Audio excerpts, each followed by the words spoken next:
Big acquisition today. Big acquisition today, Patrick.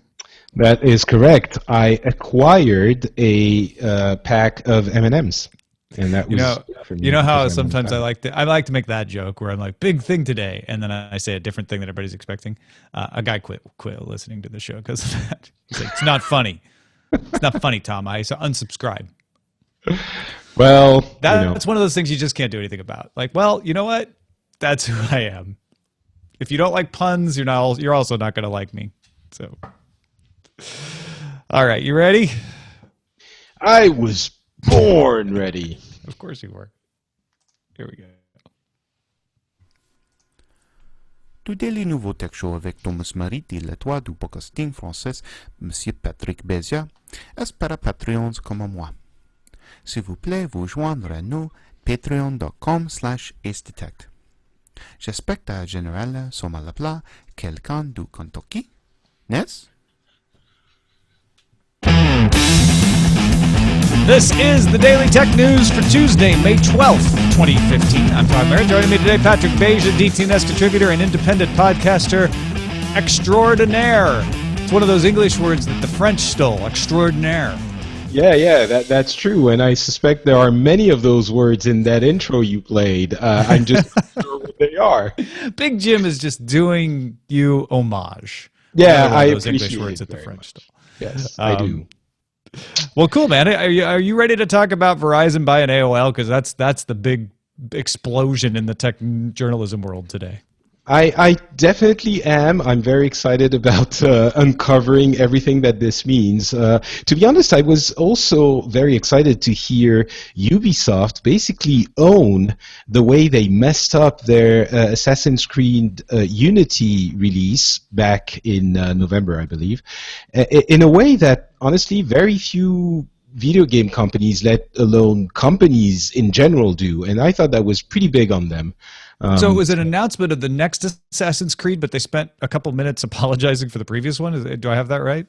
Yes, exactly. Which is something you basically should never do if you just got out of PR school, and that I think is going to play out pretty well because they're admitting that they were wrong, and they couldn't really not admit it because it's still very fresh in everyone's memories. But yeah, I think it was an interesting way of tackling that issue. So. Yeah, I know Scott Johnson's got some thoughts about that. Maybe we'll talk about that a little again tomorrow as well. Meanwhile, we got to tell you the basics of the Verizon AOL acquisition, and that leads off the headlines. Verizon announced today it has signed an agreement to buy AOL for $50 a share, estimated value of $4.4 billion. AOL will become a wholly owned subsidiary of Verizon. Verizon CEO Lowell McAdams said AOL's, quote, advertising platform provides a key tool for us to develop future revenue streams. At the same time, AOL CEO Tim Armstrong will stay on as the subsidiary's leader. He said the combination, quote, creates a unique and scaled mobile and OTT media platform for creators, consumers, and advertisers. That's the end of that quote. OTT meaning over the top, talking about basically video that doesn't go over cable.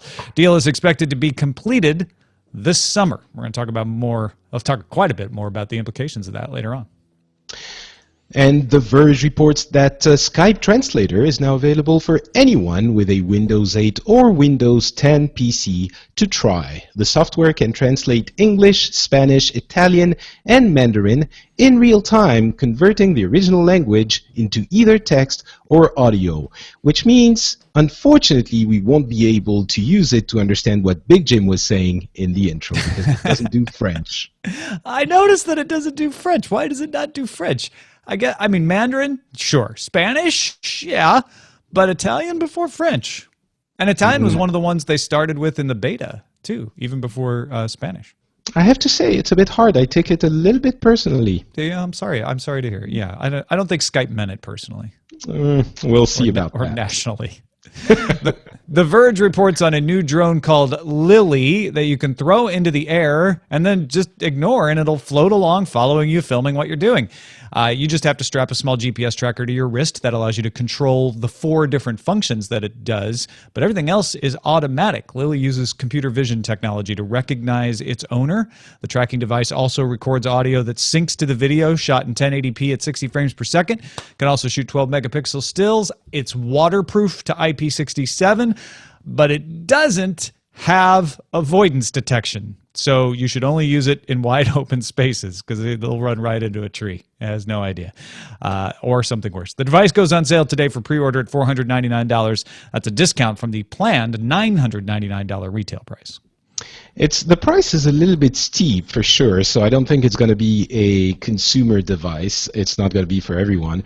But that video, honestly, it looks amazing. I'm not a big drone guy, but that thing, when you see it just rise out of the water that it's been thrown into and just start flying again and following people everywhere, it's the kind of thing, I used to work in the movie industry for a little while, and the price of creating these kinds of shots is very high, I'm going to put it like that.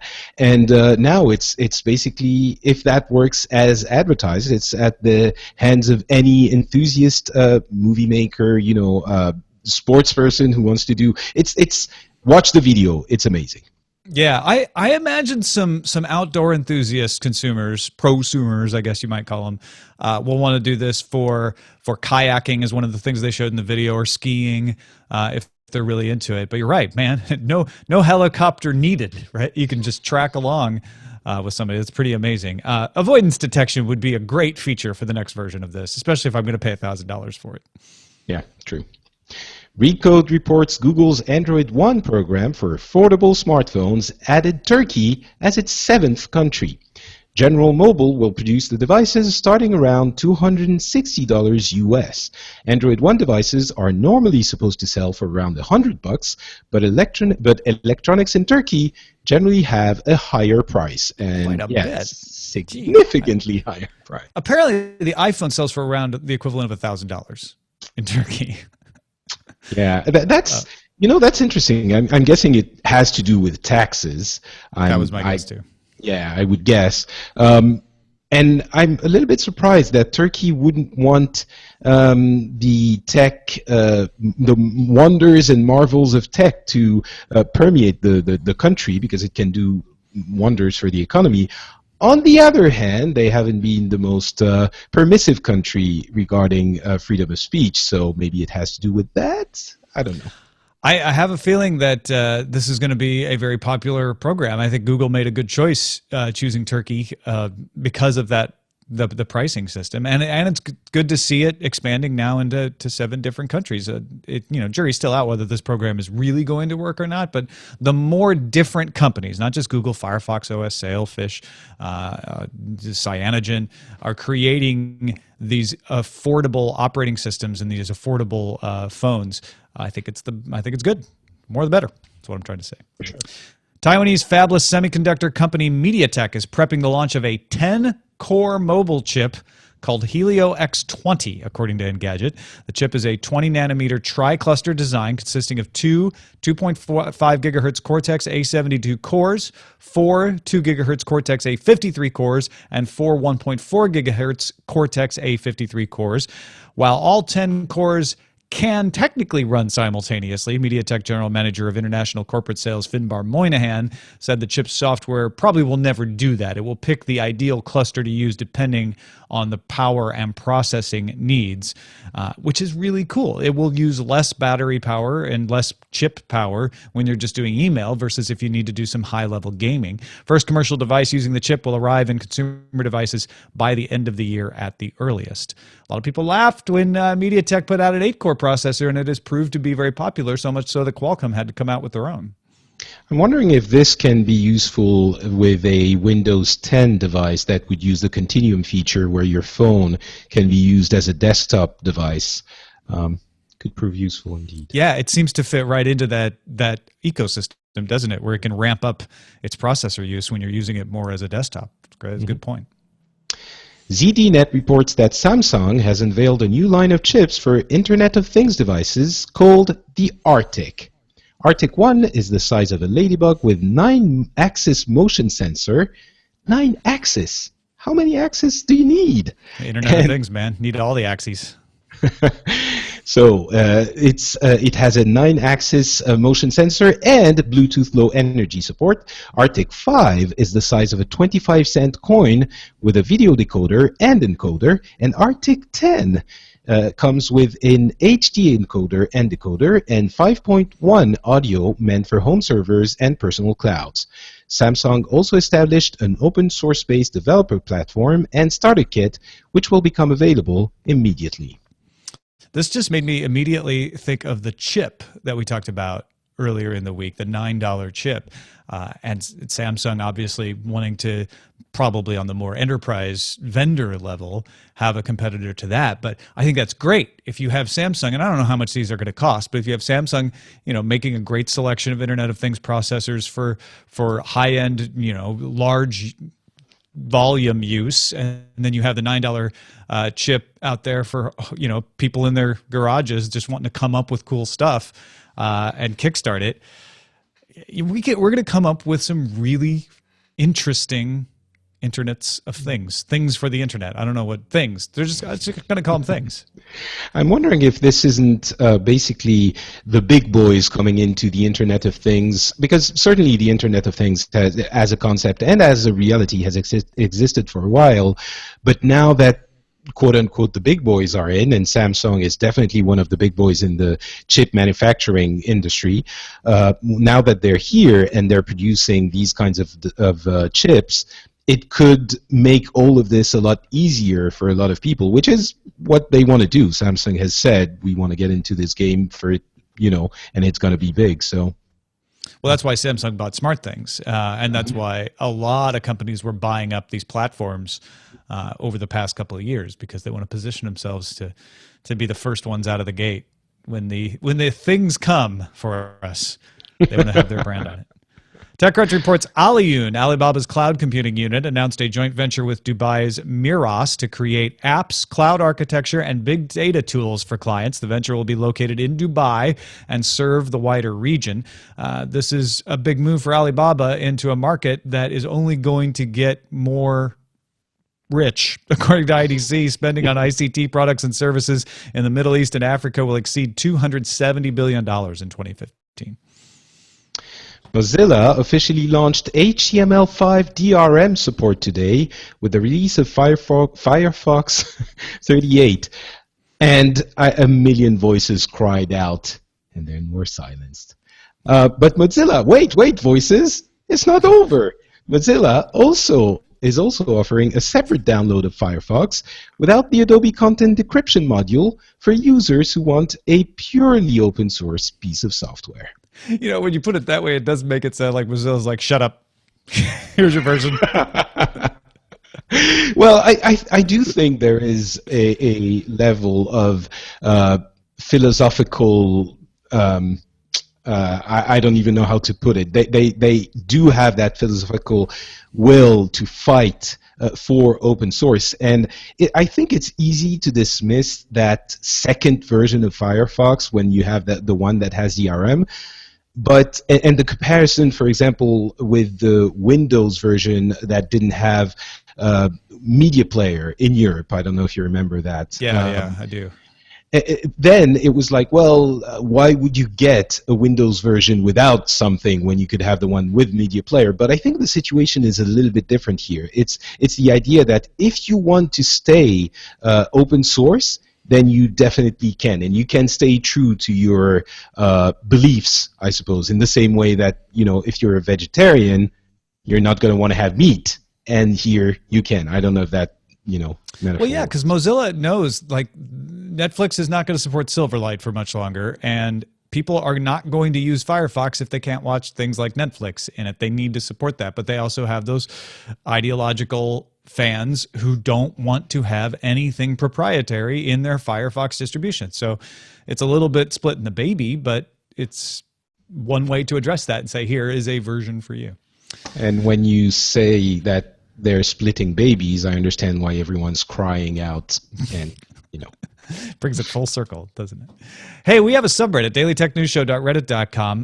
The Verizon AOL story was our top vote getter today, but we had lots of cool submissions in there. We always like to highlight a few. SP Sheridan sent us this story from 9 to 5 Google, that following a Reddit AMA on government surveillance, Google admitted that, yes, Hangout conversations are encrypted, but they're not end-to-end encrypted, and that means Google can tap into sessions when it receives a government court order to do so.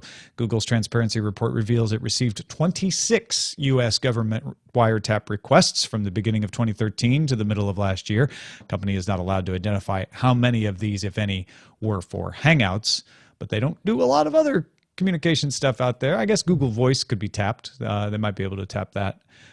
So yeah, if you are wanting a perfectly private conversation, don't use a Google Hangout. And in completely unrelated news, BitTorrent announced it was launching its Bleep P2P encrypted chatting service.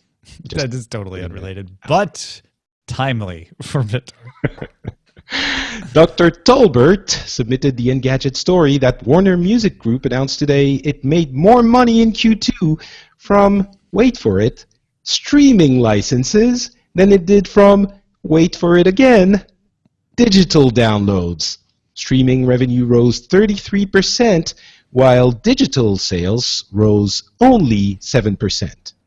I didn't say it loudly enough, so I don't get to say I told you so, but I for a long time have been of the belief that the problem with streaming was scale. And once we start getting scale, everybody's going to want to be part of the streaming services because they're going to be making a lot of money off it. And it looks like that's what's happening. At least Warner is the first across the line to be like, oh, wait, streaming. Yeah, you know, streaming deals are really important to us, and we're going to make sure the artists get more money from these streaming deals. Was someone mad at streaming? I don't remember that, but streaming deals are making us a lot of money now, so we really like them.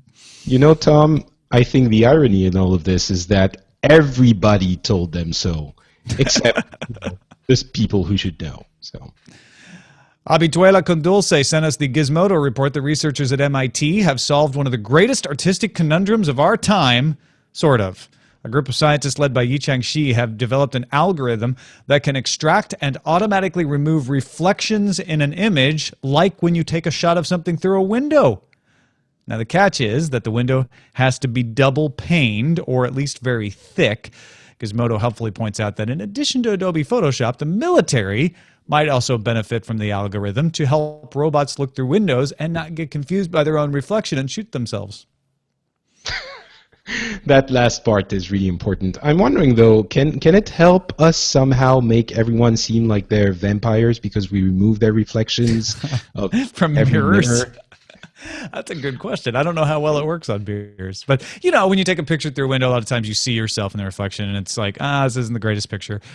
So it does take care of that, which is cool, but there are other implications to being able to do that I think we haven't really thought through all of them yet. Like vampires. Like, well, of course, obviously vampires. And that's a look at the headlines. All right, Verizon buying AOL. Where do we want to go first here? Because the consensus of all the stories I've been reading, and I've read dozens of stories about this today, is Verizon is buying AOL to get the ad tech stack. AOL has something called AOL One, which basically allows them to do buying, selling, targeting, attributing, and tracking, except on mobile. And that's where Verizon can come in and say, hey, guess what we're great at? Tracking people on mobile. And you may want to jump to the zombie cookie issue right away, but there are ways to responsibly track people on mobile as well. And the advertising agencies out there value that greatly. So this is a match made in heaven from the ad side, but there's also the tech journalism side. Don't forget AOL owns Huffington Post, TechCrunch, Engadget, Makers. AOL.com itself has a lot of content. And they've got a dozen or so other properties. And now Verizon, which, if you recall, tried a blog called Sugar String, where they wouldn't let people write about net neutrality or surveillance and then had to close it because it was just a failure. That same Verizon now owns, or will by the end of summer, I guess, own all of these properties. So where should we dig into this meal of tech news first, Patrick? Well, I think there's another one, which is, wait, AOL sold for how much now? They're worth that much money, but yeah, I guess they are. But let's go with the tech journalism story, and honestly, journalism in general. There is definitely a concern, and it's not just a theoretical concern. There is a very legitimate concern. First of all, because as you said, there is this sugar string thing that didn't quite work out as I guess the people at Verizon would have hoped. But there's also the entire question about ISPs owning content, and I understand this is not a new thing, and ISPs owning media, and certainly in the cable industry, it's already happened. But for some reason, for me, and maybe it's because I'm not in the U.S. and I don't know this landscape as much, it feels a little bit different. You know, it's the Huffington Post, which is a powerhouse, one of the first super big powerhouse in written media on the net, very well-respected publications like TechCrunch and Engadget, which honestly are maybe not the very foremost leaders anymore, because there are more than just a handful of tech blogs, but certainly there's some of the examples that you give when you want to talk about a successful tech blog.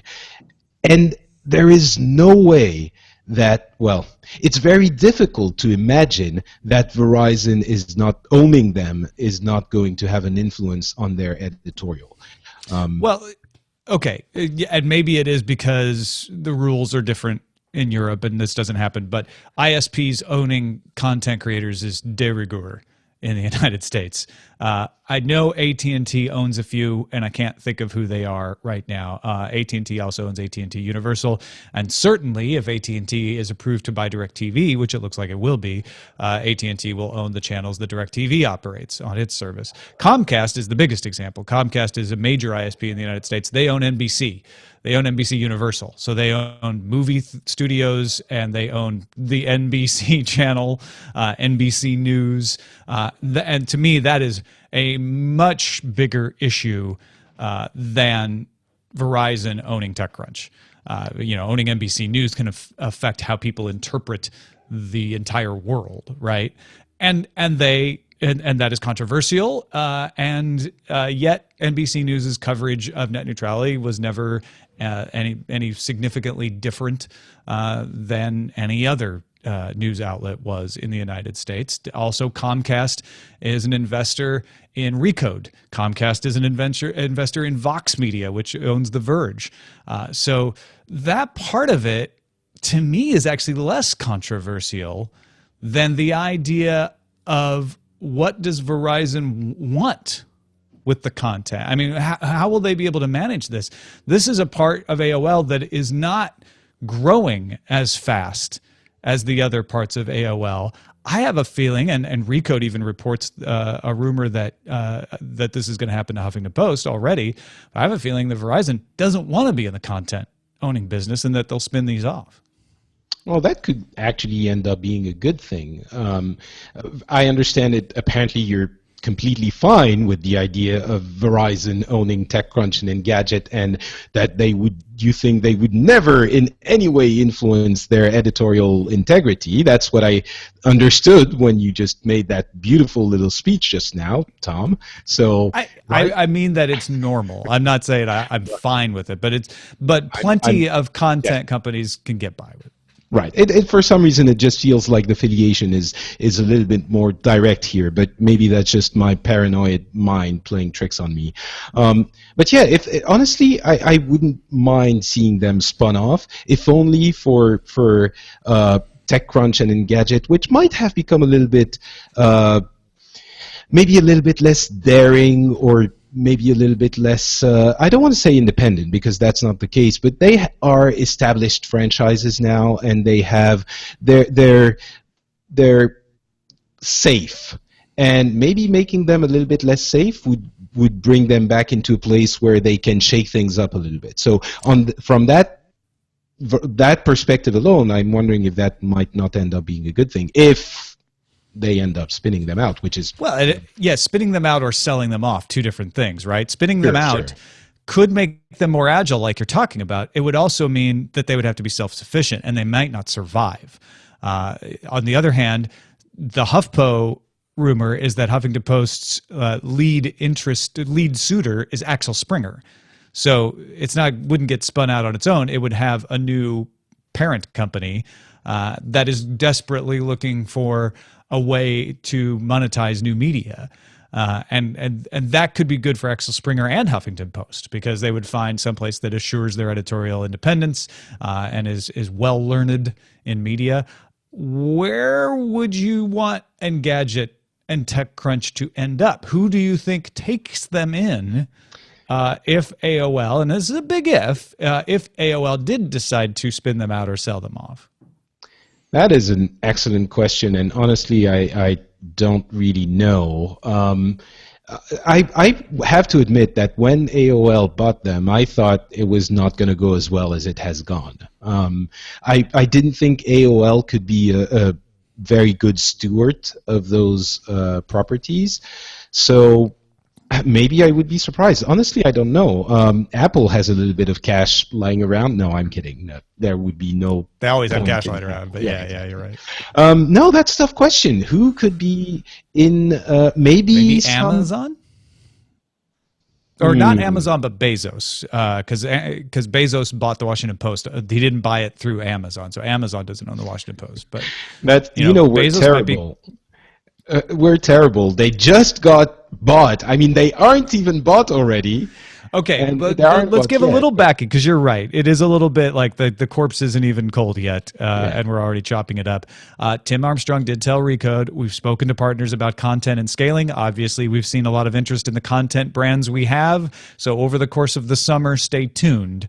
I'm sure he can backpedal off of that and say that's not what I meant, but that could be interpreted to mean we'll be getting rid of the content brands later this summer. And of course, we have Kara Swisher at Recode saying, I've talked to people who tell me they've been shopping Huffington Post around, and that Arianna Huffington has been wanting to take Huffington Post out of the AOL family for a while. And also, don't forget that AOL earned $995 million from ads on its own properties in 2014. They earned $856 million selling ads from others. Now, granted, they made more money off of their internal properties, but those properties only rose 8%, whereas the $856 million they made selling to others rose 39%.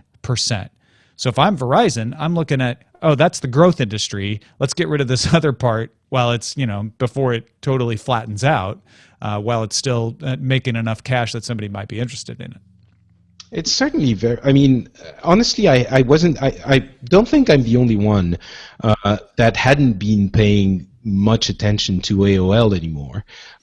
They were that old company that managed not to die, and that I was guessing was doing okay with all of the content companies they purchased, but they're making a sizable amount of money. Let's set aside the enormous sum that they're still making from dial-up, which is over $500 million, which is mind-blowing. But on ads, they're certainly making a lot of money, and they're basically an ad agency, I guess you would call it, in many respects, right? They have ad tech.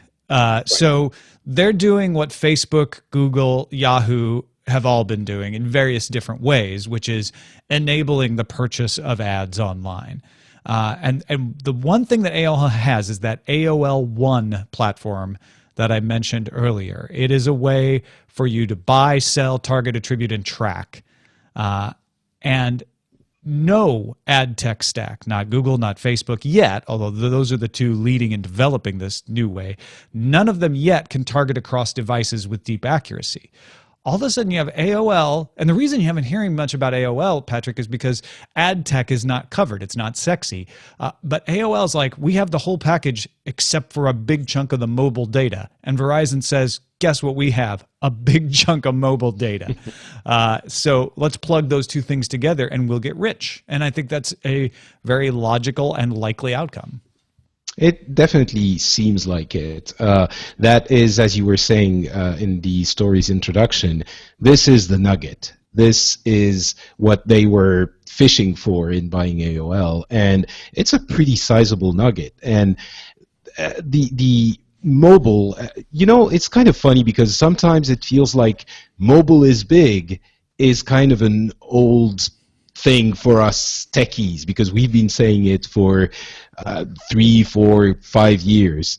But the reality is it's becoming big for the world about now, and that's when it means big money for big business. It's spread enough that now it's materializing into actual dollar signs in the eyes of greedy executives. And this is the connection between ad tech and the Verizon capabilities on mobile and their customer base, their ability to all of that data. They can definitely monetize it into something that doesn't quite exist yet. As you were saying, Google and Facebook are chasing this, but they're not there yet. I'm wondering if someone is going to raise their hand and scream privacy concern.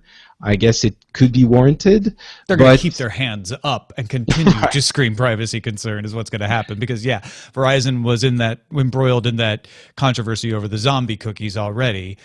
So they're going to have to navigate those waters carefully. But there is a way to do this kind of ad tracking responsibly. Sure. And hopefully they can do that. And the other interesting thing you mentioned, I believe, before the show, was the Internet of Things aspect of all of this, which honestly I'm having a little bit of a hard time understanding exactly how it would work, but it's definitely intriguing. Yeah, there was a throwaway line in the press release about how acquiring AOL will help with the Internet of Things platform, and I believe that has to do with a part of the AOL One ad tech that works with things like Beacon. If you know about Beacon, Apple's Beacon program will track you when you're in the mall, essentially anonymously, so that retailers can know, like, oh, well, people tend to move in this pattern, and they go into these kinds of shops after they go into these kinds of shops. AOL's been doing some work with that, and if Verizon can now plug in their mobile data that they get from their subscribers and the things that they've been working on, suddenly you've got an entire Internet of Things platform where you can say, all right, well, let's take all of the data from all of the sensors and pool it together to create these sorts of advertising profiles. Now, that can sound really Big Brother-ish. And again, it has to be handled with a intense emphasis on privacy and anonymity, and you still may not want it to happen, but it's going to in some form, because this is the way they can target you the ad you want to hear, because they know enough about your patterns of movement and your patterns of behavior with the Internet of Things that they can present you the ability to purchase something on your mobile device when you need it, right? You're talking about those Internet of Things that can tell when you're low on a product or know when you come home because you turn on the lights and all of that sort of thing. You can really tailor advertising. On the one hand, it's creepy, and you may want to opt out of it, and you should absolutely have that right. On the other hand, if you do want to opt into it, it may prove to be better than the things we hate about ads, which is when they're not relevant to us. I'm sorry, I was busy chuckling when you were saying that you should be able to opt out of it. Of course you should, but I'm not certain they're gonna, allow you to do this. So, does this mean that you brought up the idea that you could shop from your phone for something you actually want or need? Does this bring us closer as well to the Minority Report future, where the ads that you see in the street are targeted at you? Does that make this easier to do? Yes, but hopefully, if it's done right, it won't be nearly as annoying as it was for Tom Cruise. So it's not going to say his actual name every time an ad plays. That seemed to be a bad way. That would turn me off of wanting to purchase your product. That's all I'm saying. I don't want to be able to turn it off. Yeah. Tom Merritt. Do it opt out. We noticed you were browsing. We noticed you're chasing someone. Here are some new shoes. Really, targeting needs to improve, because what happens is I go and I buy an airline ticket to Atlanta for DragonCon, let's say. Actually, Salt Lake City for Nerdtacular. And then suddenly I see ads everywhere for Salt Lake City if I'm using the browser that doesn't have no tracking on, right? And it's like, well, no, I don't need to go there again. Like, that's the wrong ad. You're being dumb. Target, what you should be telling me is like, oh, we know you booked your flight for Salt Lake City, and we know that you always go to DragonCon. If they started advertising fares to Atlanta, then suddenly I'd be like, well, that's actually helpful. Yeah, it's interesting how this story, which honestly I was a little bit taken aback when I first read it this morning, and in the end it does make sense. And most surprising of all, it might end up being a good thing. I mean, I'm sure they're going to find ways of messing it up, but oh yeah, believe me, it's Verizon and AOL. They both have track records of trampling over your privacy, so I'm trying to give them the benefit of the doubt before they've actually done anything. But it wouldn't shock me if we have some kind of controversy down the road out of this. I do think that they spin the content out in order to preserve the appearance of editorial independence, but they maintain the ad relationships. That's what Tim Armstrong is going to want. Is like, sure, we'll sell Huffington Post to Axel Springer maybe, but the part of the deal is that AOL continues to sell the ads on Huffington Post, because that's really all AOL cares about is continuing to make that ad money. And honestly, in all seriousness, it does seem like a very sensible deal for all parties involved. So that's already a surprise. I didn't think I was going to get there initially. All right, let's take a look at our pick of the day. Devulu sent us this one. It's called whynopadlock.com. He wanted to share it with folks who are creating an HTTPS secure website because sometimes you need to troubleshoot why Chrome or Firefox do not display the lock icon usually associated with HTTPS. The usual culprits are external elements, which are being loaded over HTTP. So whynopadlock.com helps you check for those elements and fix them, which could be instructive for a consumer who's like, wait a minute, I'm doing HTTPS. Why am I not getting the padlock? You could be able to figure that out, but especially for web designers who are troubleshooting elements and going, all right, I don't know what the insecure element could be here. This could help you track it down. Send your picks to feedback@dailytechnewsshow.com, and you can find my picks at dailytechnewsshow.com/picks. Thank you for the picks, everybody. Keep them coming. We got a few responses to our wearable discussion yesterday. Alistair in Edinburgh, Scotland, said the majority of wearables on the market just now are focused on people losing weight, but if you're someone like myself who needs to gain weight, they're quite unhelpful. Because my focus is gaining weight, I mostly do weight training at the gym rather than cardio, which wearables right now cannot track well. A wearable which focused on overall health rather than losing weight would be really interesting to me, but I'm not sure how many others want such a device. Rich from lovely Cleveland pointed out that Microsoft is making an interesting push to be the service that will work cross-platform. They support their health app and band across all the major OSs and seem more interested in people feeding the data in than forcing people to exclusively buy into their platform. Their service is still nascent, so we'll see if Microsoft lives up to their lofty goals, but I like what they're proposing better than the device lock-in that a lot of wearable makers seem to be forcing. We didn't mention the Microsoft band yesterday. And finally, Heather from Charleston says, your conversation with Veronica and Ron on Monday got me thinking about how I've benefited from fitness tracking. I recently started on a new medication. One of the potential side effects is an increased resting heart rate. Since I have heart rate data for several months back, I was able to look at the new data, see a significant increase over average, and have a conversation with my doctor on how to proceed. Without that trend, it would have been harder to determine if there was any meaningful change. Yeah, I guess it fits with what Veronica was saying yesterday. I understand that there are some uses for all of this. I'm very aware of it, but I have to admit I'm sort of getting tired of my Apple Watch already. I haven't found the use for it, and I know that lots of people do, but it's just I'm getting to that fabled point where if I don't put it on in the morning, I only notice that I don't have it on a few hours in, and I didn't miss it. Yeah. Russell wrote in and said on yesterday's show you were discussing that 14% of Zappos staff took an exit package based on a new management approach.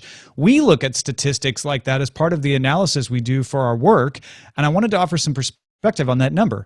According to Gallup's State of the American Workplace report from 2013, 30% of the workforce is actively engaged and inspired at work. 52% are present, but not fully engaged and inspired at work. And 18% are actively disengaged and looking to make a change. So the 14% at Zappos seen in this context might actually be a positive, and given the factors associated with career path, etc., this number might actually be low.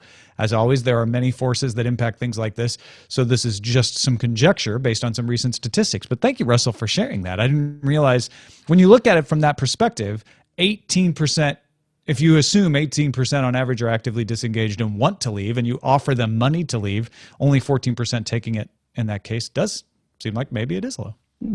Yeah, for sure. And I just wanted to take this opportunity to tell our bosses that I am fully engaged at work and enjoy my time here very, very much. Likewise, bosses. Me too. Thank you for keeping us employed. Finally, Bill Straight wanted to clarify about the blockchain getting more buzz than Bitcoin. He points out that the hashing power of blockchain isn't coming from volunteers. It comes from Bitcoin miners. Miners secure the network in exchange for Bitcoin. If Bitcoin became worthless, the miners would go away. Without numerous geographically dispersed miners, the blockchain is no longer secure. You can't separate Bitcoin from its blockchain, but you can make other blockchains that compete with it for miners. If someone wants to put together a proposal for a dollar blockchain, he's all ears, he says. But that's a great point. Like, you have to figure out how to motivate that blockchain to continue. In Bitcoin's case, it's rewarding miners with Bitcoins. But I think the idea is that eventually it becomes self-sustaining because enough people want to use the system that blockchain can then continually be processed. But we still don't know exactly at what point you can safely get rid of the miners and still have a stable blockchain. Well, I'm sure we were talking about, was it banks or stock exchanges? NASDAQ, Right, NASDAQ. Experimenting with confirmation of trades, I think. I'm sure they can find ways to motivate, people to maintain those blockchains. If needs be, they can do it themselves and have a bunch of them lying around and I'm sure they could solve that issue. But yeah, it is a problem. Well, thank you, Patrick Beja, for joining us. DailyTechNewsShow.com has Patrick every Tuesday, so check that out. And then go to FrenchSpin.com, where you can get all kinds of cool stuff that Patrick does, like Pixels about video games, which you usually record on Tuesdays as well. I do. It's every couple of weeks. But last week's episode was particularly interesting to me because we spent a good deal of time bemoaning the fact that Konami does not use its very cherished properties, such as Castlevania, to pull themselves out of the rump that they've been in. And lo and behold, this week we have a new Castlevania-like game being kickstarted, which is one of the first games that I spend my time talking about Kickstarter games and saying, why don't we only get nostalgia games, and those things are so annoying. And I saw that and immediately decided I needed to back it. So it was really timely. And if you want to hear more about this, go listen to the latest episode of Pixels. It was really fun. Thank you to our bosses, by the way, 5,046 patron bosses out there, a bunch of co-executive producers, folks willing to support the show on an ongoing basis. We cannot thank you enough for making it possible. It's the value for value model. If you get some value out of the show and you can afford to give some value back, there are several ways to do it. You can back us on Patreon. You can give us a one-time PayPal donation. You can buy something at our store. If you want to be as born ready as Patrick Beja, go get a born ready t-shirt at dailytechnewsshow.com/store. All the ways to support the show are dailytechnewsshow.com/support. Our email address is feedback@dailytechnewsshow.com. You can call us 512-59-DAILY, listen to the show live at alphageekradio.com, or visit our website, dailytechnewsshow.com. We'll be back tomorrow with Scott Johnson, Chief of Frog Pants.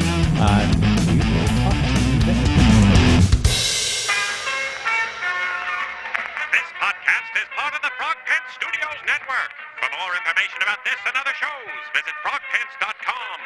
Audio program so good, it's like you're there. Diamond Club hopes you have enjoyed this program. I was born ready. 小米 Oops, wrong one. Yeah. I was trying to Xiaomi. figure out how many Tuesdays in a row Patrick has been on. Because He's I on a think streak. it's pretty consistent. Yeah. I You tried know. to be, you know. But have you've I not don't want to. missed one. I don't want to disappoint my bosses that I'm so engaged in my work. Thanks to somehow that's. Which reminds me, I'll be out Thursday, Friday, and Monday. But I'll be back on Tuesday, so Patrick doesn't make me look bad. Actually, I might have a little bit. I might need a little bit of time off in June That's fine. at some point. Of course. We'll make do. We'll figure it out. It takes a village, Patrick, to replace you. It takes an audience. Yeah, so anybody who's listening or watching this later on, I will be out because I'm going to my nephew's graduation from college. Woo-hoo. That's so awesome. I just came back from my sister's graduation from college. Right? It's that time of Jason year. Tyler was the commencement speaker. Oh, really? He actually gave a very beautiful, very moving speech that was it was very well written. I don't know who his commencement speaker will be. And it's the University of Illinois so huge. I don't know if we're going to the big graduation or just the college. Yeah, We did the college that he graduated from. We at the sociology department graduation, the chief of the department encouraged us all to, loudly cheer. So we screamed when Kate graduated at the top of her lungs. We screamed, "Donna Martin graduates!" because she was a huge 90210 fan. Nice. So we ripped it up proper. Yeah, I've never been. I went to the San Jose State graduation of my sister-in-law. And I'm trying to remember who their commencement speaker was. It was Silicon Valley, so it was somebody pretty cool. It wasn't like Steve Jobs or anything, but that was the best commencement. I can't even remember who it was, but it was the best one that I'd been to. Obviously stuck with me. Mine was Bob Dole. Bob Dole. Bob Dole says graduate. I don't remember. I didn't go to my college graduation, so I don't remember who that was. We don't have college graduation ceremonies here. No. That's No, why I you didn't just get go, a because piece I'm of like, the paper. French don't even have them. We Very just unceremonious. snub our noses and we're like, those Americans, they don't know how to do things with class. You've been busted out the French accent more recently. I heard you do that on the Instance, too. Yeah, I was provoked on the instance here. It just came out naturally to display in a display of Frenchness. All right, I want to hear you start busting out your American accent on Le Rendezvous Tech then. I can actually, for some reason, I can do accents pretty accurately in the language I speak. They're interchangeable. So I can do the English accent in French. I can do the Japanese accent in English. I'll leave that to Japanese people to judge. I have no idea. Hey, Verizon Online. Hate it when my robot shoots itself. You've got voicemail. What robot shoots itself? The mirror, the reflection. There was one I liked was ads. You're being dumb. I like it. Wait, I did one which I thought was very good. Yeah. Oh, yeah, but it Leaving doesn't AOL make in a sense huff. if you didn't listen to it straight. When the things come for us, but I already forgot why it was. Oh, because How we're many talking about the Internet axes of do you Things, yeah. need? I like. How many axes do you need?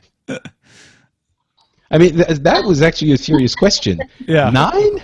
Where does that even come from? So Do three. Do they count like time as half a dimension or You something? down with OTT? Yeah, you know Verizon.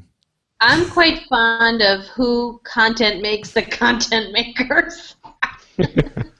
Oh my gosh, you guys. You ask for something and you get it every day. You got to really respect that. Yeah, No, you Ooh. do. Question: If you added a question mark, leaving AOL and a HuffPo question mark is great. I'm going to go with that temporarily so that I can get on with the exporting, but I can change it in a second. When IoT came, we said nothing. That's pretty good too. Yeah. Oh, Tinvec, can you write about net neutrality now? Question mark. Nah. Remanufacture. I didn't mention Alexia's Mad Men take, which was Oh, hilarious. it's so good.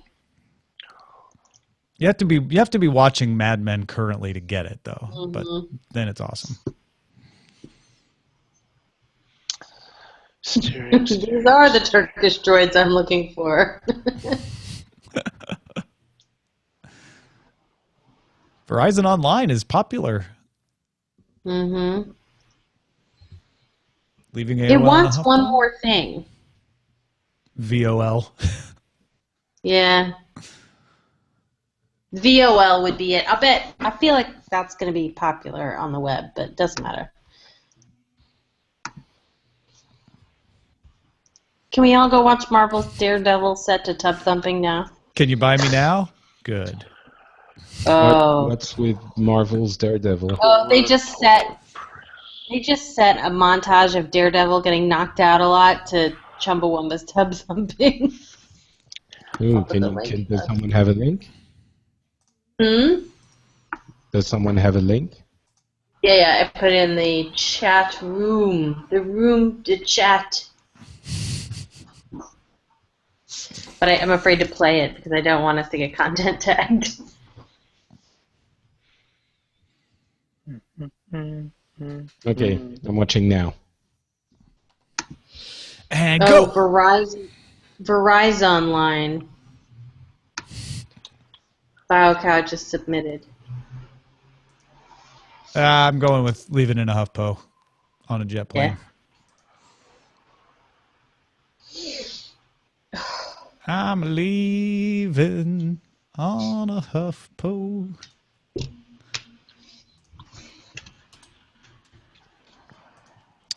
Tech news for May 12th, 2015. Tags, tech, and news. We lost Patrick. What? Sent him What? down a No, Daredevil rat hole. Yeah, I'm watching the Daredevil thing. It's not very well synced. I thought it was going to be more Snappy, more polished. I'm disappointed, Jenny. I know, I didn't get to watch it yet. That and the Muppet No. trailer were going to be my post-show treats, along with some Sprinkles cupcakes. And Prisoner Well, 42. I'm lowering your expectations now. All right, that's fair. It's actually kind of boring. Boring! Oh, sad. All right, well, that's one less thing to watch then. I made you do it for me. Oh, you Good can still watch outsourcing. it. Way to delegate. Please view my viral video. That's what I need, is like a good taste Yeah. maker. View all the things. You could Tell hire me a TaskRabbit. I think we have a How about a concept for a new startup. Here, Patrick, you're my tastemaker. It's kind of called Reddit. No, but see, it would be Reddit, but for video, and it would be called Watched It.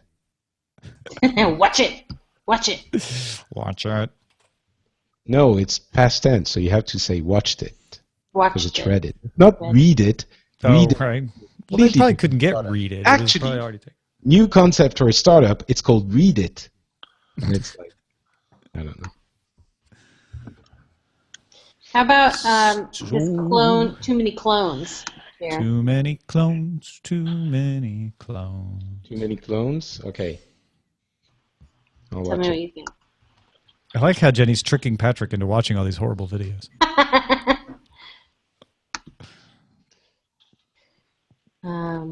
Seen Oh, It. but I guess ICU has this it. It would be called Seen It. No, but Seen It is a PlayStation game already. But it's seen Well, like a it's- scene of, you know, like a scene from a movie. It's a trivia game. That's all right. Won't be any I don't trademark know that confusion. show Too Many Cooks, so I don't trademark know that confusion. show Too Many Cooks, so it doesn't. It's not making it. It's not doing it for me. Oh well, see, you need somebody to have made you watch that. Yeah.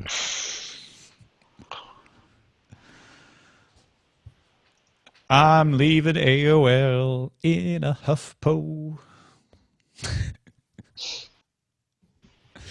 I don't know why I'm mashing up leaving on a jet plane with this, because it has really nothing to do with the theme of this. And also there's a question mark at the end.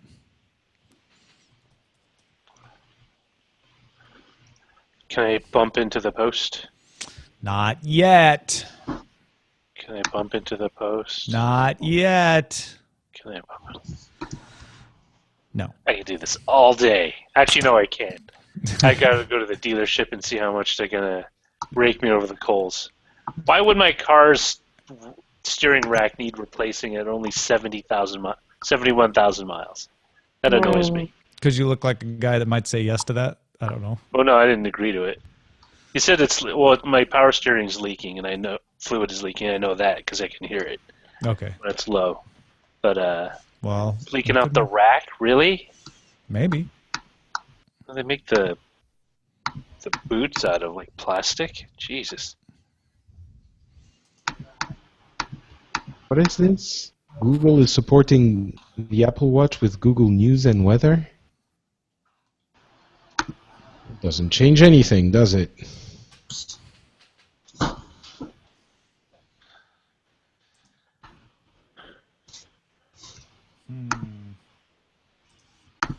Oh, that's why. I wasn't getting the link. Now I got it. All right. Do you want to do this tomorrow, Jenny? In case you have questions. Probably I should, yeah. That makes sense.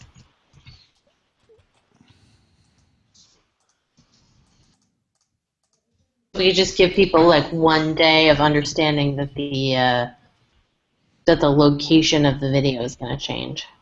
Right. That too. Okay. I can try to do uploads of the video too. All right. I'm about to publish this. Oh, hi, sir. Sawyer! Come here, buddy. Don't make me Oh, wait. The mail came. I get it now. Jenny, I didn't. Okay, now I get it. Now you see, right? Now it all makes sense. Yeah. I'm out of the post, Roger. I saw you move your head. I saw you move your head at the beginning of the show, and I was like, but Sawyer is Tom's dog. What is this sorcery? What's going on? All right. I am done. I'm out of the post. Thank you, video viewers of the world. Unite. You have nothing to lose but your packets.